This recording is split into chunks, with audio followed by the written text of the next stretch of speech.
Welcome to the 500 Sprintcast post Little 500 edition. A great interview coming up for you. I'm Zach Heiser. Ashton Smyth joins me. Ashton, what a 77th Little 500. How about it? Getting to go back to the old stomping grounds, see the teams that you used to work with. I know you had to have had so much fun over the last weekend. Oh my gosh, everyone knows that this was my favorite event of the whole entire year. Obviously, I'm mostly on the dark side now, dirt racing a lot, Uh-huh. but if there's one week I look forward to every single year, it's Little 500, and this year did not disappoint at all. Um, And and it started early too. I mean, before we dive into the race on Saturday, I was loosely keeping up with the bump day drama that got really dramatic by the end of the day. I mean, just e the e whole weekend was wild. even before that, like I want to backtrack to talk about qualifying day first. Okay, I get off my plane Tuesday in Indy. It is freezing cold. It is May, by the way. Last year at the Little 500, it was like 90 degrees. I'm sweating like a mother trucker. And I get off my plane in Indy and I have like jackets, pants, whole 9 yards on. And I'm like, what is going on? It's raining. Wednesday, wake up. Same thing. We went to the racetrack, really couldn't get anything done. None of the teams were there because it was raining. They couldn't work on any of their cars or anything. You couldn't run laps around the racetrack. Obviously, we couldn't set up camera equipment or anything because, it's raining. Thursday, same situation. It's raining. And this is qualifying day. And right out of the bat, we start qualify or practice a few hours later than what we are anticipated to. And, we were in the driver's meeting. Everyone has on like big, heavy winter coats Yeah. in the driver's meeting. Like it's May. Keep in mind, this is Memorial Day weekend and we're all wearing heavy coats. And all that rain washing through, we're on a green racetrack Mhm. for qualifying for the Little 500. Like that's insane. How about Tyler Um, Rohrig kind of taking advantage of that, though, right? I mean, in line well before practice is going to end. He's staged and ready for qualifying. Ends up working out pretty well for him.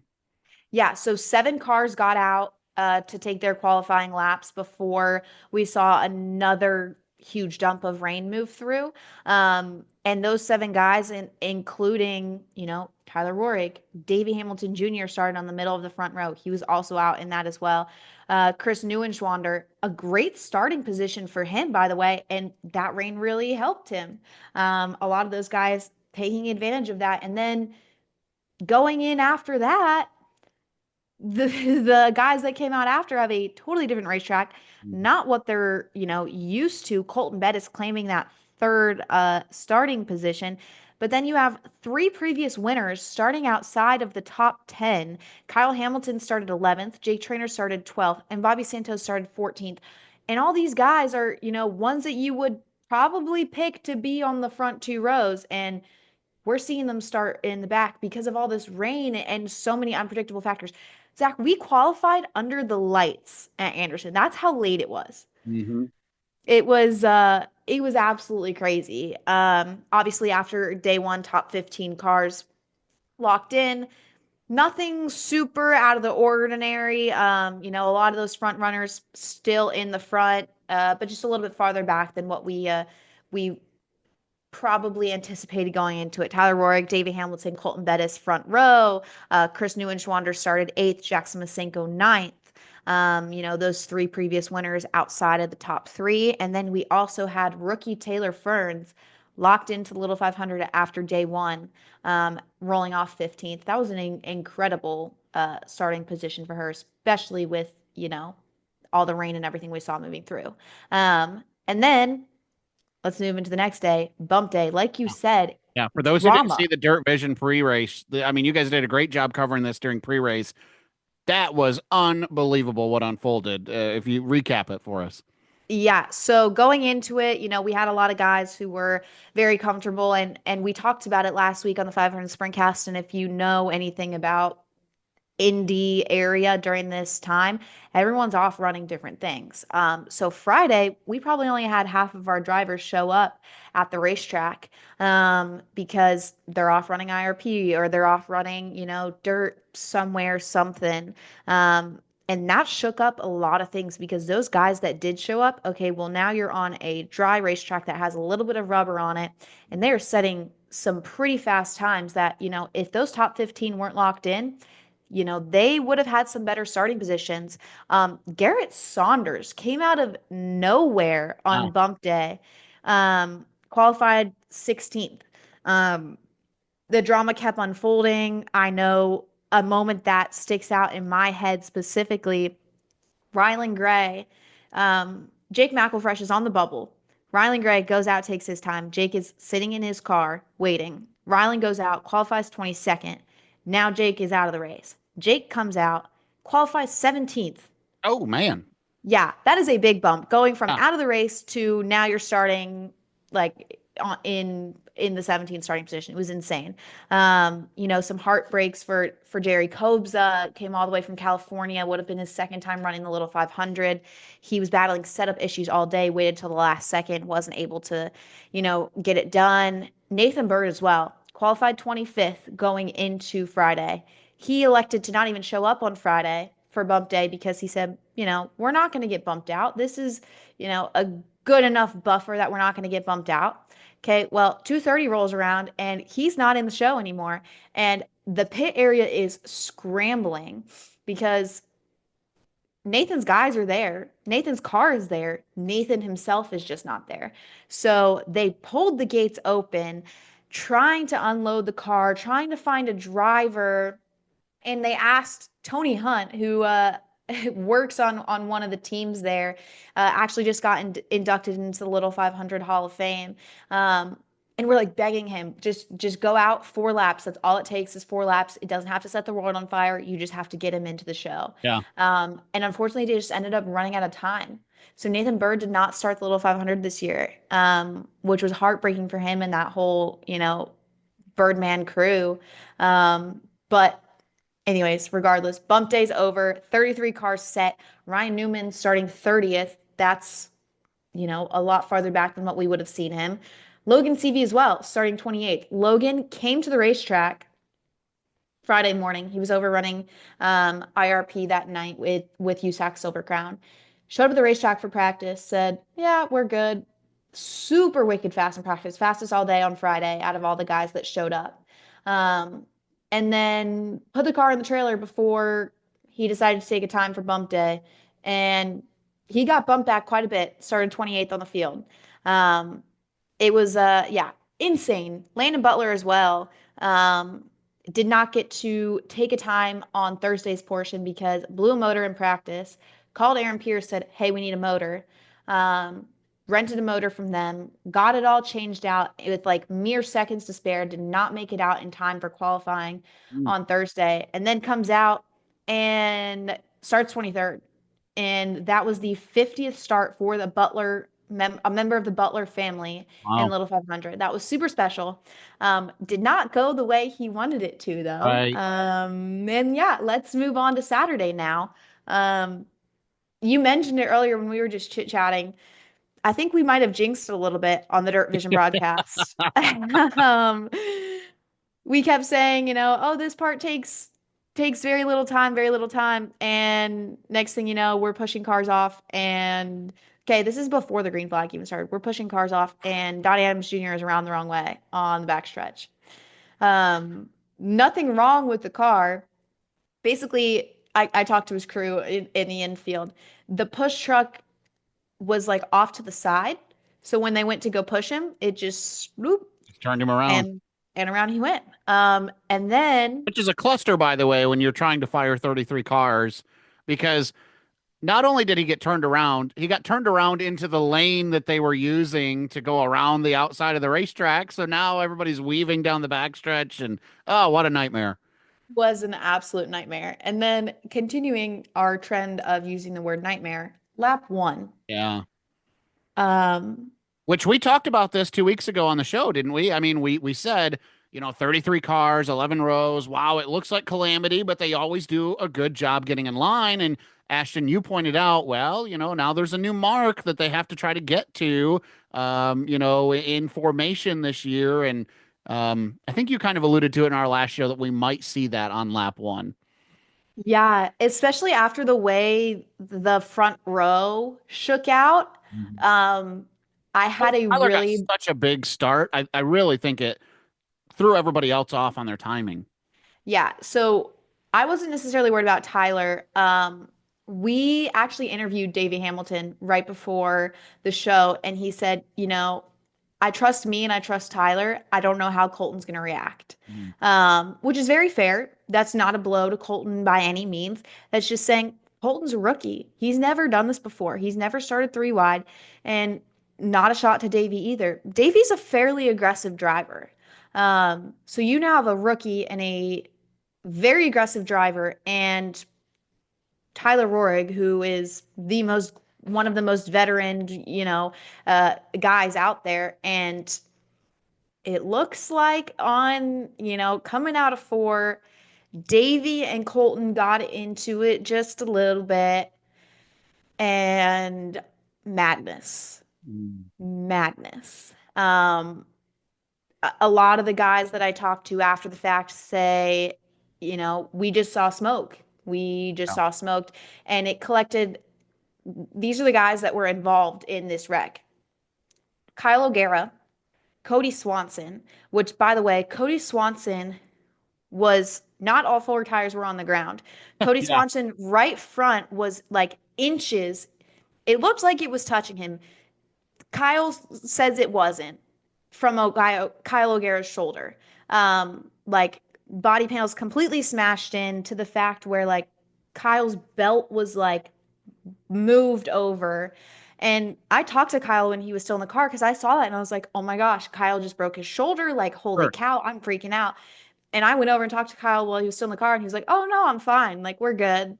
Um, so yeah, Kyle O'Gara, Cody Swanson, Shane Hollingsworth, Brian Vaughn, Donnie Adams Jr., Tim Creech, Billy Weiss, Brian Gossel, Landon Butler. Holy cow. Yeah. Yeah. What a list. And also, Zach, this is something else I forgot to talk about. Billy Weiss, I just mentioned that. Okay. Going into this, Billy Weiss was not on our entry list. He was waiting on some parts for a motor, was not able to get it done in time. We didn't see Billy Weiss on the entry list. Well, I get a text from Billy saying, hey, big news coming tomorrow, Thursday afternoon, Friday morning. Next thing I know, Billy Weiss is subbing in for Justin Grant in the Hoffman 69 car. Wow. And I mean, they picked a great driver. Sure. Unfortunately, Billy had to start in the back of the field, but Billy knows Anderson. Billy knows this event. He's been running it for so long, just got caught up in that lap one incident and had nowhere to go. Ended his night on lap one. It also ended Brian Vaughn's night, Donnie Adams Jr.'s night, and Landon Butler's night. So heartbreak for those four drivers, but everyone else was able to get away a little unscathed. And then we were, you know, kind of able to get some momentum rolling here after like 40 some laps under caution right at the start of this race. Um, So yeah, then moving forward into the rest of it, Ryan Newman as well, I forgot to mention, had to make a stop on pit road Yeah, that's before right. the green even dropped because his radio was dead. Hmm. Like you've got to be kicking yourself as a driver and as a crew for not checking to make sure your radio was charged before you went out. Sure. Um, so yeah, Ryan Newman tagged on at the tail end of the field, able to start getting some momentum going, and then little 500 does little 500 things and people start dropping out. The first big noticeable one being of Colton Bettis, Yeah. engine issues in that 26 machine that ultimately ended his night early. Continue on, Rohrig's leading. We get through the first round of pit stops, everyone's pretty much on the same strategy. um, Bobby Santos and Dakota Armstrong, if I'm not mistaken, on a little bit of a different strategy than everyone else. Um, and then continuing on, nothing super crazy, a couple spinners, no big incidents. And then Tyler Roark pulls into the infield Wow. and kind of a shock for everyone, like what's Yeah. going on. Mechanical issues on him and ended his night, and he was leading the race. So now Dakota Armstrong is in the lead. Dakota obviously racing with a little extra fuel to his fire because of what happened last year. Laps continuing to click down. Jackson Masenko has a big issue on pit road that sets him farther back. He was running up within the top five. Um, Laps continue to click on, whatever. Getting towards the end, second round of pit stops, nothing crazy. Bobby Santos, once again, on a little bit of a different pit strategy than everyone else. And checkered flag flies. Dakota Armstrong is your winner, or so So we we thought. thought, yeah. So we thought. Um, Podium as we standed by the time the checkered flew was Dakota Armstrong, Jake Trainor, Kyle O'Gara. Um, then post race tech happens. And unfortunately, Dakota does not pass due to a device that he had in his car. Dakota making a statement, though, very understanding of what happened. Obviously, it's a racing thing, if I thought it you're, was nice that he acknowledged, rules are rules, and Mhm. we unintentionally broke one, and it was a Yeah, mistake, right? yeah, I think that that's pretty commendable for a team to do that. yes. Yeah, and Dakota as well. Jake Trainer inherited the win, and who we'll hear from in just a little bit. The duo of Jake Trainer and Matt Seymour, crew chief driver duo of the 29 machine. Um, Dakota came over and congratulated Jake and his whole team during their victory lane celebration, which I think was, very respectable of Dakota. He kind of owned up to it. We made a mistake, and we'll be back next year. Yeah.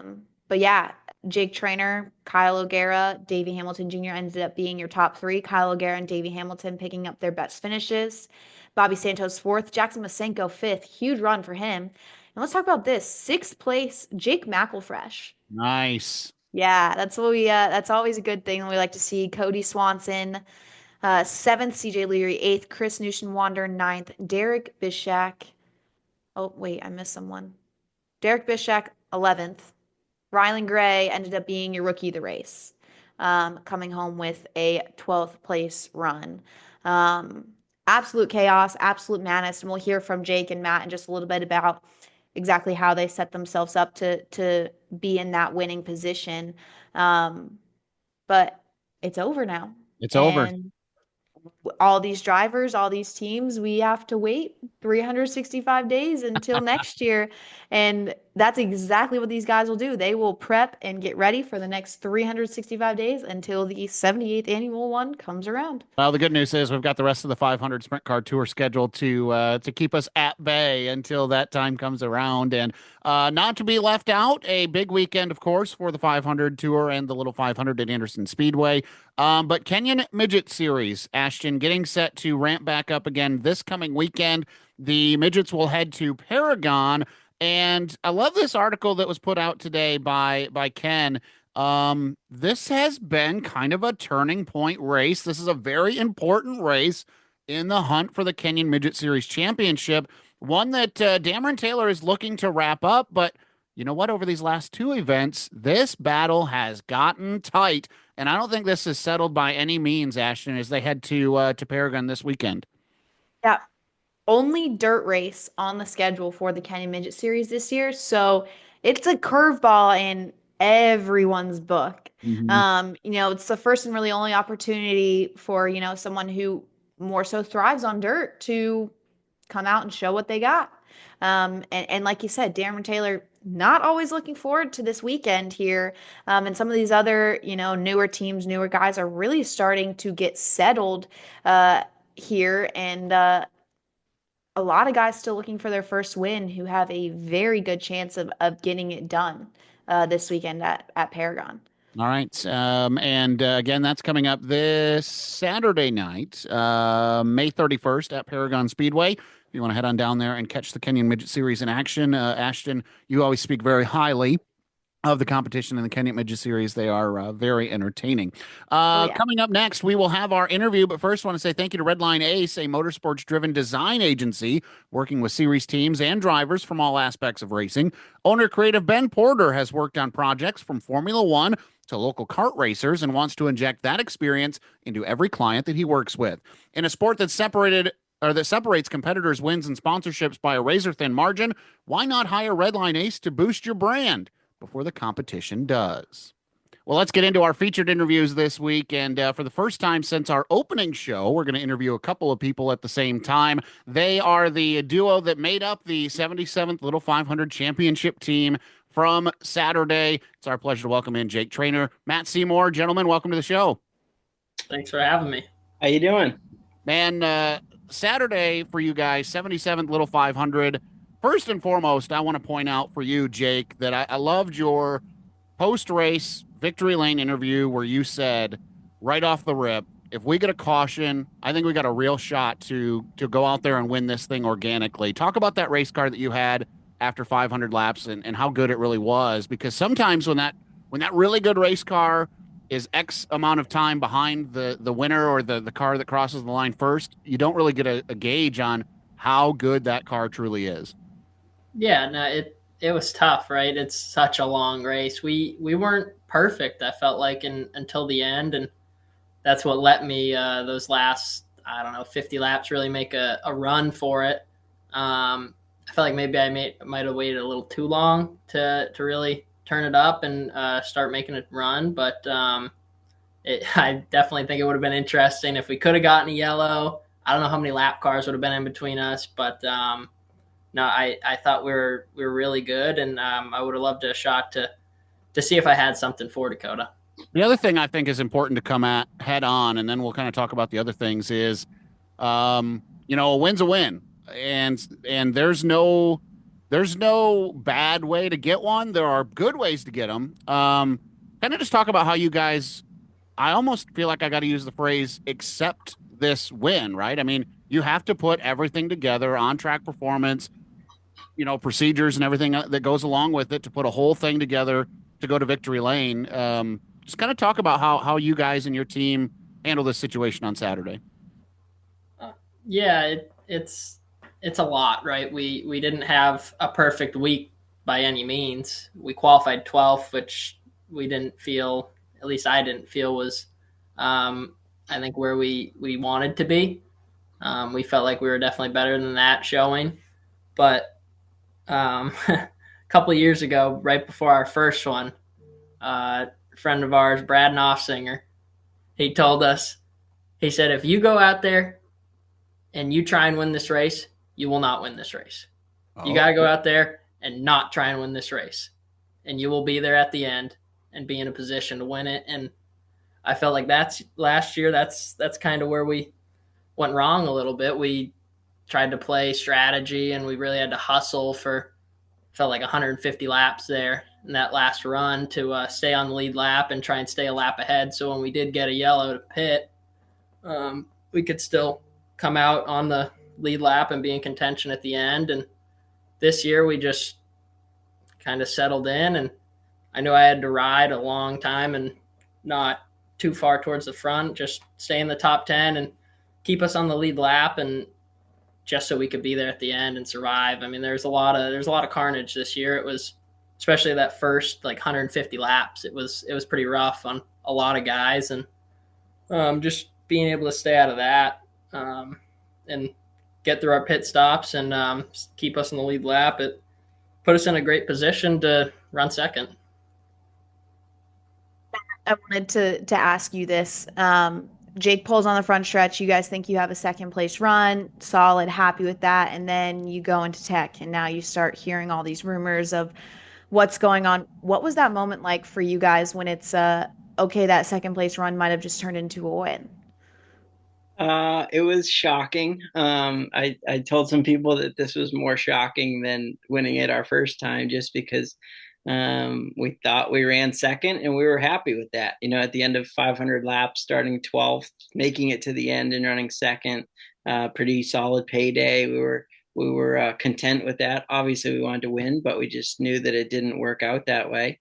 And when we rolled up to tech and realized, that we had won this race, it was exciting. I did absolutely feel bad for Armstrongs. I like all them guys, Dakota and Craig and Justin, that work on the car, and I feel for them because I've been there before when you're getting bounced for something that you don't feel is a violation of the rules. But at the end of the day, I look at it as it's no different than, being light at the scales.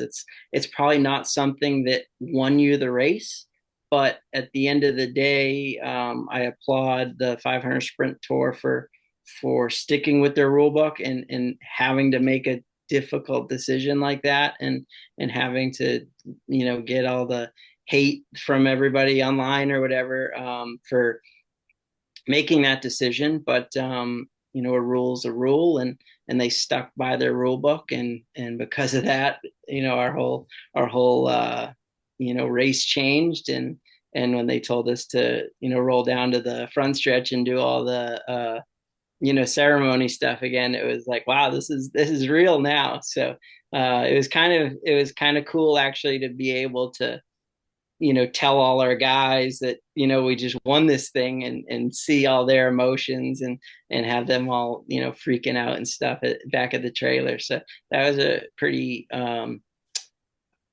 interesting way to win, I guess. It was kind of awkward a little bit, but it was easy to get over that pretty quickly. I'm sure. And obviously, pit stop's a huge part of this as well. Matt, I saw you up on the ladder in the infield, and you guys had a whole fleet of guys. Like, you guys had so many hands working on that race car. What is that like from the infield, trying to organize, okay, now this is when we're doing pit stops. Pit stops are so important, and this is what everyone has to do, and trusting that everyone does what they're supposed to do.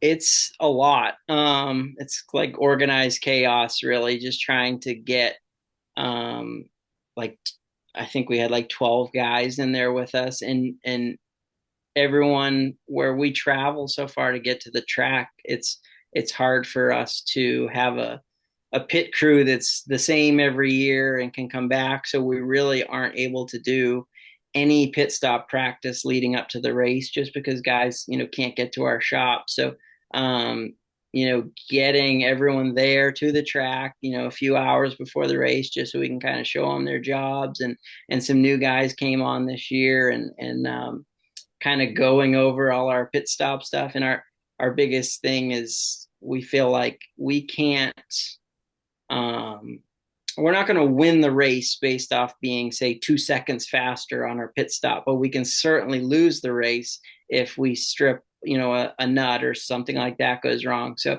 our biggest thing is just keeping everyone calm and just no mistakes. Fortunately, we were in a good spot or good pit location that there wasn't many guys left on our side that were still in the race. So where we were running on the track, as long as we did a solid pit stop, there'd be a push truck there right away, and that was kind of an advantage for us. But it's totally different than any other race we run, from that aspect, and coordinating everything is tricky. So we really haven't been running the little 500 that long. This is only our fourth year doing it. So we almost feel like we don't even know the best strategy, based on pit stops and stuff. So our strategy really was this year to just pit with the leaders. We want to be in those top 4, 5, 6 guys that are pitting, and we can, race with them. And if our car's good enough and Jake does a good enough job, we feel like we can pass those guys on the track. But we didn't want to find ourselves in a position where we're, a lap off of this guy or in the back, and we have to pass these guys to keep them all lap down. We just felt like that could get us into trouble like it did last year. So our goal this year was just pit with the leaders, have solid pit stops, and then, race our way to the front at the end and see how the cards fall. You kind of leaned into where I was, the question I wanted to ask, and so I'm going to still shoot it and see what you can come up with, because you talk about how unique this race is, to strategize for. How do you strategize for this type of race with this type of race car? This is the only event for pavement sprint cars that is this grueling, is this long, is in this type of environment. When you get labeled crew chief, right? The driver knows what his job is, and it's to be the fastest driver on the racetrack. Now you got to try to be the smartest guy in the infield. How do you plan for this type of event? It's tricky. There's a lot that goes into it. Fortunately, we have so many guys that are on board with us and partners with us, starting with Barry Kittredge right at the top, who gives us everything we need to go racing at, the best we can at the highest level. And, it starts with testing and going over, pit stop and pit equipment. One of the things that's a little different on our team than most of the others is we don't believe in air jacks. I wondered about that. Those looked very popular this year. Yeah, everyone thinks that the air jacks are the way to go, and they might be for certain teams, but we feel like it's one more thing that can go wrong, and there's so many things that can go wrong in this race, and if we can eliminate one of them, we try and do that. So we use a standard aluminum Joe's jack, or two of them, and we just try and eliminate any mistakes or anything that can go wrong on our race car. A lot of prep goes into the car beforehand. We don't race as much as all the other, pavement sprint car guys. So it gives us a little more time to, go over everything on our race car and make sure it's all perfect. We do a lot of testing, trying different setup stuff. And then, come race time, this year was a little different for us because it was our first time starting, towards the middle of the pack. And last 2 years, we've been in the first two rows. So, like Jake said earlier, Brad Nossinger told us a couple years ago that if you don't try and win this race, you'll win this race. And that was our strategy going into it this year. There's never more than three guys on the lead lap at the end of it. So if we felt like we could put ourselves in position through pit stops and race pace to stay on the lead lap, at the end, say 400 laps in, if we feel like we've done our job with our race car and Jake's done his job putting himself in the right position, we felt like the race is going to fall. We might run third, we might run second, or we might win. But we got to be there at the end and on the lead lap and put ourselves in position to try and win. So, Jake, I want to ask you about a point that Matt made, and that's that this crew comes together for this event. How much faith are you able to put in them, and where does your faith rely when you get called to pit road on what they're able to do in the infield to keep you in this race? I just know since I've been running the last 3 years, we've been on the money. So pit road is the least. It makes it easier, doesn't it? Yeah.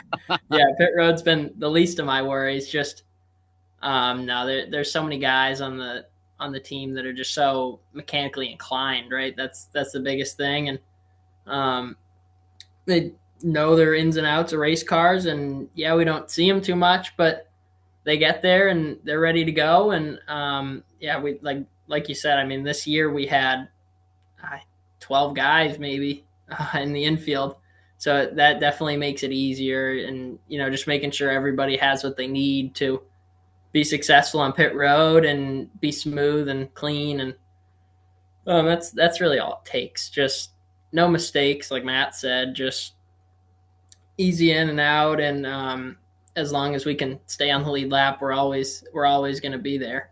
I got one question about the kind of way this race unfolded, and then I'm going to yield back to Ashton because she had a much better view of it than I did. From the very get-go, from the first car pushing off for the day, firing the race cars was a struggle. And then going green was a struggle. And as it was already mentioned, the first 150, 200 laps or so of this race was a struggle. At what point, Jake, and then where you started, you were kind of in the hornet's nest there for a little while. At what point in this race are you and Matt and the rest of the team really buying into that whole, gosh, we just got to keep our nose clean? We got guys getting turned around, firing off for this race. And that's not a knock on anybody, but sometimes when the full moon is out and when the gremlins are out, they're out, and that's just the way it's going to be. When did you guys flip the switch to really start being aggressive and really go with the way that everything was unfolding there early in the race? It wasn't for a while. I know that for sure. Just, like you said, that first lap, I'm starting 12th. I'm on the outside of the 4th row, and all I seen was smoke coming up. I'm not even on the front stretch yet, and I just see smoke and get a little further down, and guys are blowing it up. I see a car facing me way down on the inside. It was, I was scared. I thought that was it on lap 1, and man, there was a lot of good guys up in the front too that got caught up in that, and they were good. I mean, they refired off and were good to go, and but it's just crazy how fast your day can change like that, right? Just that's the biggest thing. Just being patient, especially when you're in a big pack, kind of riding around in that middle of the pack range. Just keeping your nose clean, and I feel like it's easier for me to just follow guys I can trust and know we're going to make a good hole and a clean pass on whether it be a lap car for position, whatever it is. Just kind of riding and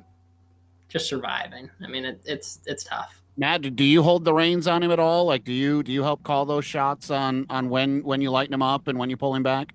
Actually, my dad is the spotter, and he does a great job. He doesn't get enough credit for the job that he does spotting. He's more of like a coach for everybody. He's not, clearing Jake high and low. He's telling him where he needs to be riding, when he needs to be riding. There was one point in the race where we're behind Kyle Hamilton and in front of Bobby Santos, and we're there. Let's ride here. These are two good guys that aren't going to take us out.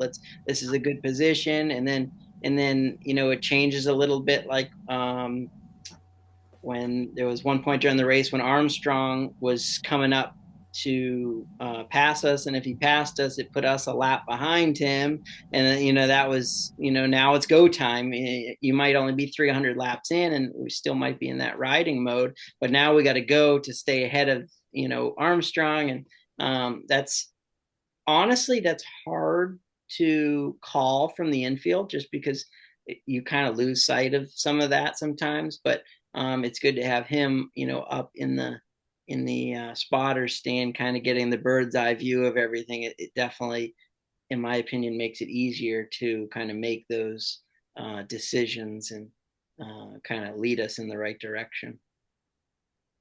Jake, I wanted to backtrack to lap 1. Like you said, you're starting 12th, but you do have two, I feel like veteran, trustworthy guys you're inside with Kyle Hamilton, Shane Hollingsworth. Multi-part question. A, how bad was the sun going into turn 1? Because I've heard lots of mixed emotions about if that played a factor into it. And then B, you see all the smoke, you get through unscathed, and now it's okay, sit around and wait. How does that affect your mindset? Because you see the green flag, you're ready to go for 500 laps, and then now it's like, okay, you have to wait for 30 minutes. Yeah, no, it was the sun was really bad. It was really bad. I didn't feel like, I don't know, the sun, it's never really bothered me that much. I don't run a clear or tinted visor ever. I just run like an amber one, and I don't know, it's just enough tint to kind of keep it out of my way. I feel like it was definitely really bad though, going down that front stretch. I wouldn't doubt if it messed somebody up. But yeah, it was a long time before we even started logging any laps. I want to say Bob came on the radio, and I think he said we'd already run 50 laps under yellow before we'd even they started ticking on the board. So it definitely felt like a long time. I mean, I don't know how long it was for sure, but I was ready to get out and start stretching again before we got racing. So yeah, I gotta ask this just from real quick because you touched on it. Matt, are you guys counting crossings down there to understand where you're at on fuel? Yeah, I was worried. Okay. I was worried when we were running all those yellow laps, and it's tricky because your whole strategy is based kind of on your first pit stop. So now if you figured you could run say 200 laps, now we ran 42 yellow laps before we took the green. So that changes everything. Is that an accurate number? As far as I counted, yeah. That sounds great. about right, yeah. Wow. All right, cool.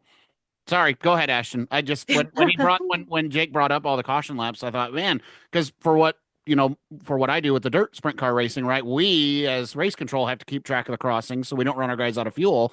But you guys probably, it becomes your responsibility in this big of a race. So I just wanted to check on that. Yeah, lap one madness. And then you ended up making that pass on O'Gara with like 18, 19 to go. How did you set that up? And, I mean, that ultimately ended up being the pass for lead. Obviously, I didn't know that, but Kyle was quick and he had damage. What was that thought process like to setting up that pass? I felt like it was a lot leading up to that. I had momentum in my head just, I think the 15 or 20 laps before that, I worked around Davey and Bobby right behind him there. So the four of us I think we were just nose to tail for like 50 laps there before finally I got a little impatient and just wanted to get going there. But it's tough, and that track is just, it's narrow, it's rough, it's hard to make moves like that, but sometimes you really gotta take it in and commit to the line. And I know Kyle, he's so respectful, and I know I can trust him, right? I'm not gonna do anything stupid to try and take him out or drive through him, right? And he's always gonna give me room. I'd always give him room. It's there's a level of respect there, and he's a great race car driver, so it definitely took some time to work around him. Yeah, and I want to applaud Kyle O'Gara because he was in that first lap melee. So he went to the back on lap one, and here we are talking about, riding and riding and riding to be around at the end. Now, Kyle's in the back from lap one. He's got to go from lap one. So he went 500 laps, just making moves and not riding. So, and he put himself in position to win at the end. So that's a hard thing to do, and that was pretty impressive. Your guys' record with this race is damn impressive. Ashton mentioned it in your victory lane interview, and Matt, I'll go to you first. This is one thing I always I'm always interested with race teams about is, the expectation is always to go out there and win. You guys don't go out there to be field fillers, but with what you've done in these first 3-4 attempts, as you mentioned, this is pretty unprecedented what you guys have going on right now. And I'm sure that you're already looking toward 2026 a little bit. How do you guys keep this going? How do you maintain the longevity of what your guys' program's doing right now? I don't know how we've got to this point, honestly. I feel very, very fortunate. I think we've definitely had luck on our side. But Barry Kittredge of Catron has given us every tool that we have needed to build a multi-time little 500 winning team. And it starts with our car, our engine, and our driver now is pretty well established too. We showed up a couple years ago with a rookie that no one knew who he was, and I think his style sort of fits this race where he's able to be cautiously aggressive and not do stupid things throughout the race that take us out. He's able to kind of ride and put ourselves in a position that we can compete for a win at the end of it. And that's not easy to do. So I just feel like we've been very fortunate the last few years and to get taken out leading, last year. I hope we can keep it going. I really, I don't know, what can happen in the next few years with, just anything can take you out of this race. But we've had a good run the last few years, and hopefully we can keep it going. Jake, how do we get a couple more notches in the win column? Not that the little 500 isn't enough to hang your hat on for the rest of the season, but now how do we get some of these smaller races going, right? You got the 500 lap one figured out. Now what do we do to get to victory lane on a more regular basis? This has to kind of boost you guys. We talked about this 2 weeks ago when you were on the program, what winning the little 500 does for you and for your career. Now, what does it do for the rest of the season for you? It's everything. I mean, this is our Super Bowl, right? It's such an unbelievable race, and to think that us guys just from Massachusetts can go out there and compete at that level is really unbelievable. And like Matt said, it takes so many guys, especially Barry Kittredge. He's put us in the position that that we can sit here and talk about this. Is our second time winning this race. It's surreal to even think about just the list of guys that have won this race and won it multiple times is even crazier. And that we can sit here and say that we've done it now it's really cool. And there's just a number of guys that are on board with us and help on pit road, back at the shop, everybody that makes it happen. It's I'm really grateful that they can all be a part and help us accomplish this. Well, Jake, not everybody was able to be at the race. Not everybody has the dirt vision. Want to give you an opportunity, Matt, if you have anybody too, but we'll yield to Jake first. Who made it possible for you to get to victory lane on Saturday? Man, it starts right at the top with Barry Kittredge, right? He's given us everything we've needed to take our sprint car program above and beyond, and just given us such a great opportunity to showcase what we felt like we were really trying to accomplish from day one, and to go out and actually do it is something else. So it all starts with him, but man, Bentley Warren, he's been such a big help for us, getting us a truck and trailer to get us from point A to point B. It's a long ride out there, and that makes it a lot more comfortable for us. So many guys, Stanton Racing Engines, they've been unbelievable for us, giving us such a great package to compete at that event and everywhere else with the 500 Sprint Tour. And there's so many guys. I know I'm going to forget a whole bunch of them here. I'm sure Matt's got a better handle on it, but it's just crazy how many guys help make our team go around. Yeah, Jake hit on some big ones there with Barry and Bentley, and Bill Barry and Barry Construction came on majorly this year to help us with our trailer, and Skip Hulkgren, JT Lee has believed in myself and Jake for the last number of years, and he plays a huge part in this. And John Chambers, Mike Nocella has been a believer of us for a long time now, and he helps out tremendously. John Seaman, Bob East and Beast Chassis, just so many different partners we have make this all happen. And then not only financial partners, but Billy Cutler and Scotty Martell coming to the shop every day working on these race cars, and Dave Leonard and Howie Bumpus and his kids, coming to the track and dedicating, the whole week to us, and worrying about how they can help us and make our pit stops go smoothly. And there's just so many guys. We had Cale Drake come help on our pit stop this year, and it was great to meet him and kind of learn about his career, and just so many different people make this possible for all of us. And I can't thank them enough.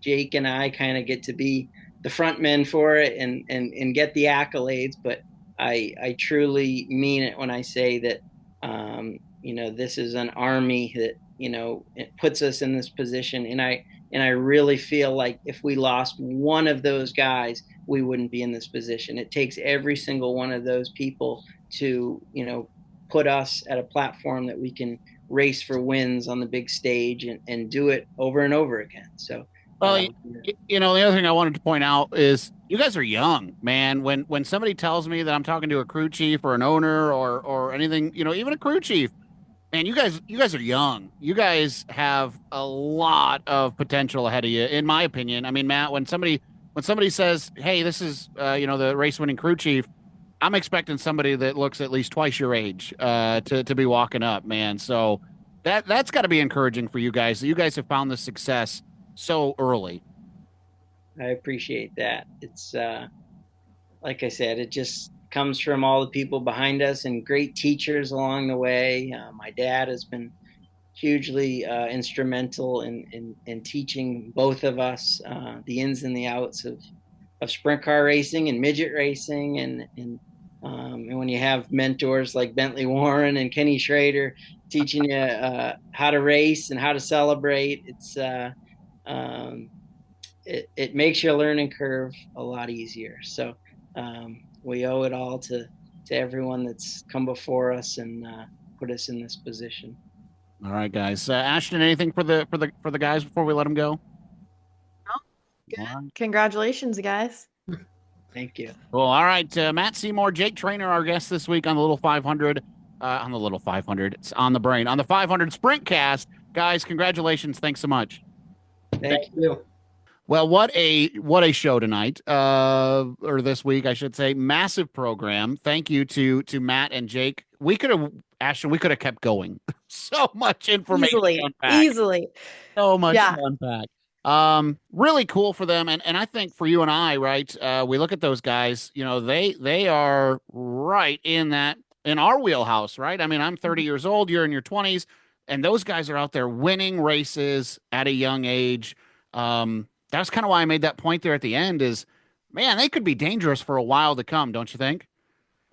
100%. And this duo, only their third start, and now they have 2 wins out of 3 starts. That's like unheard of. And, I was talking to Jake's dad after the race, and he said, we keep coming to this race and we keep making history. Yeah. The first time they showed up as a rookie, no one really knew who Jake Trainor was, and they came out and won the whole thing.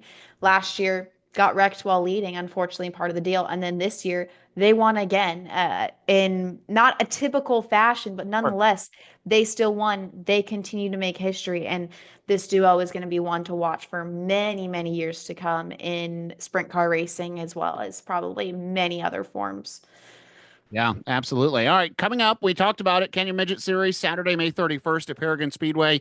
And then we touched on it lightly. Ashton, the 500 Sprint Car Tour, headed for Toledo on Saturday, June 7th. Open wheel cars at Toledo, always a thrill. 500 Sprint Car Tour on top of that, even better, right? Oh yeah, it was an exciting one last year. Tyler Rohrig actually won. Kyle O'Gara with another strong run. Tyler coming into it with a little extra, fuel to his fire. He did not run the little 500 like he wanted to, and he also just picked up his first SilverCon win at Right. IRP the night before Little 500. Kyle O'Gara finished second. Kyle O'Gara wants to win. He's so close and has come so close so many times. Like Gotta he be needs tired of that win. Chasing Tyler. Has to be. Yeah. Oh, yeah, 100%. So Toledo's a great racetrack, always puts on an amazing show with the sprint cars. I will be there, so super Oh, good for excited you. to, yeah, I will, I'll be at Eldora all week next week, drive down for Toledo. So yeah, looking forward to it. Cool. And then our next show will release on Thursday, June 12th, where we will likely have the winner of maybe Paragon and probably Toledo Speedway. So, Ashton, good work with the little 5. It was cool to get to see you in action. So nice job. Thank you. Yeah. Yeah, All right. Well, it that's going was. to do it for the 500 Sprint Cast this week, presented by Redline Ace. For Ashton Smyth, I'm Zach Heiser. We'll talk to you again very soon. Take care.